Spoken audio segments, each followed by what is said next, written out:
Here's a horror story for you that will leave you breathless. A young man wearing a gray hoodie is standing in front of a derelict mental asylum. It looks like it's been abandoned for years, maybe even decades. Broken lights hang from the crumbling facade and rusted iron gates creak in the wind. Fog pours out from the broken windows on the upper floors and drifts across the overgrown lawn. He takes a deep breath and walks toward the building, stepping over a discarded syringe left on the ground. The young man reaches the entrance and pushes open the heavy doors, revealing a dark and dusty corridor beyond. Shadows stretch across the floor from the flickering light of his flashlight, and the sound of dripping water echoes around him. As he moves deeper into the asylum, the camera pans away to reveal a white figure standing motionless at the end of the hallway. He continues to walk forward, passing peeling paint and faded graffiti on the walls. The camera zooms in on a name scratched into the wood, Thomas, then pans back up to show the young man rounding a corner.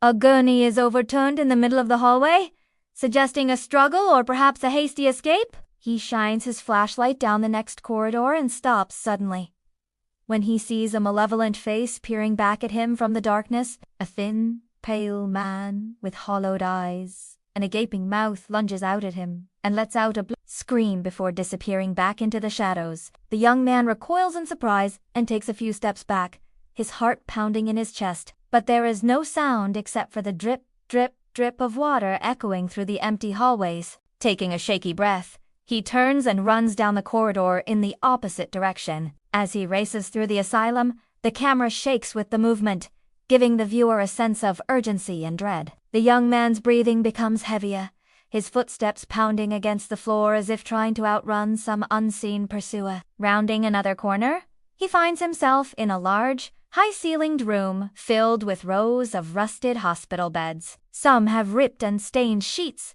while others are completely bare, their mattresses lying on the floor beside them. He shines his flashlight over the rows of beds, his face grim with determination as he searches for an exit. But as he moves through the room, the beds begin to shake violently, rattling in their chains and banging against the walls. The young man freezes, his eyes wide with terror as the camera zooms in on one particular bed where a bloody meat cleaver lies abandoned. Then, just as suddenly as they began moving, the beds stop their violent shaking and fall silent.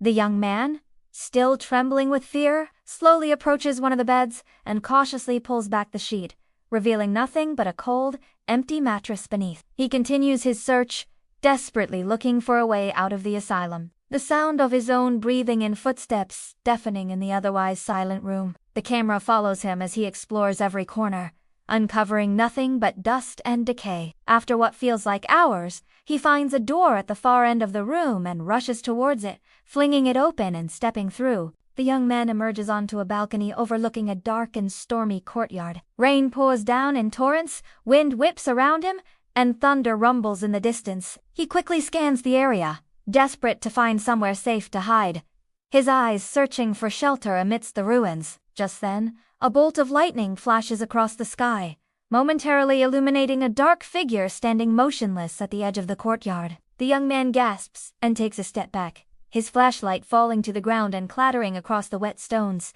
The figure remains still, its face obscured by the shadows, but it seems to be beckoning to him with a finger. As the rain pours down around him, he considers his options, torn between his desire to escape the asylum and his morbid curiosity about the mysterious figure in the courtyard. But before he can make a decision, a blood-curdling scream pierces the air, making him jump and sending a flock of birds scattering into the night sky. The young man turns back to the asylum, his heart pounding in his chest, unsure of what to do next. He hesitates for only a moment before making a decision. With a deep breath, he turns and runs back into the safety of the asylum, away from the beckoning figure in the courtyard and the source of the blood-curdling scream. He darts through the asylum, his footsteps echoing in the vast, empty space, the relentless rain providing a haunting backdrop to his desperate flight. As he turns a corner, he finds himself in a small, dimly lit room with peeling wallpaper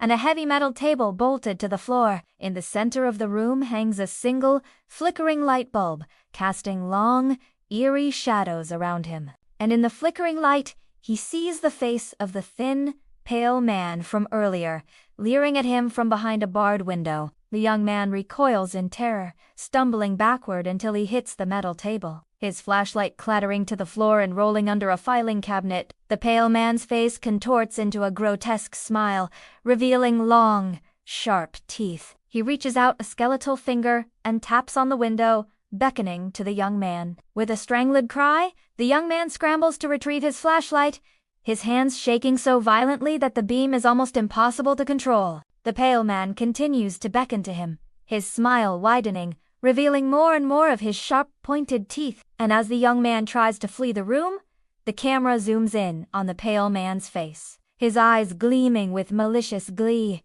his smile stretching ear to ear in a silent, chilling scream. He turns and runs down a dark corridor, the sound of his ragged breathing echoing behind him. The camera follows, keeping the pale man's distorted face in view.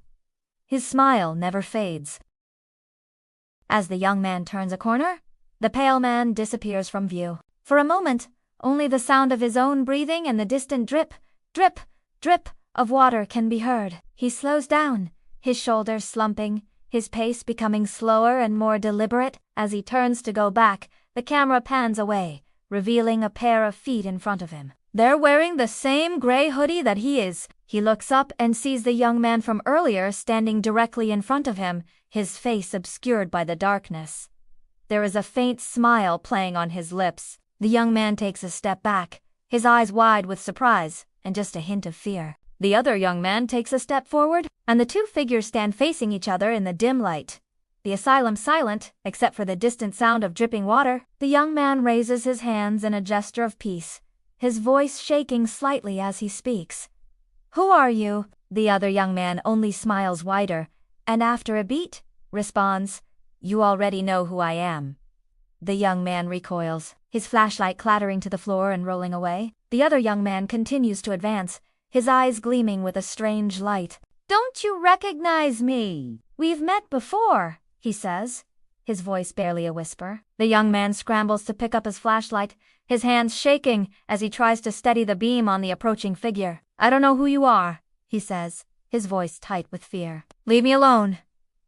The other young man stops in front of him, his face illuminated by the flashlight beam. His eyes are wide and empty, his skin pale and lifeless, his lips pulled back in a grotesque parody of a smile, revealing long, sharp teeth. The young man screams and turns to run, but the other young man grabs his arm, his grip like ice-cold steel. The young man struggles, kicking out at his captor, but the other young man doesn't seem to feel the pain. He drags the young man back to the room with the barred window, the same room where he encountered the pale man earlier. The young man screams again, this time in terror as the other young man pushes him toward the window. The pale man stands behind the bars, his smile wide and welcoming. "Come join me," he whispers, his voice like nails on a chalkboard. "We've always been here together."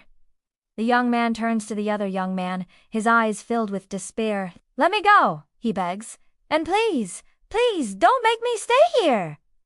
The other young man leans close, his breath cold and rancid on the young man's neck. "You don't want to leave," he murmurs, "because we are here forever." The young man struggles against the other young man's grip, but it's no use.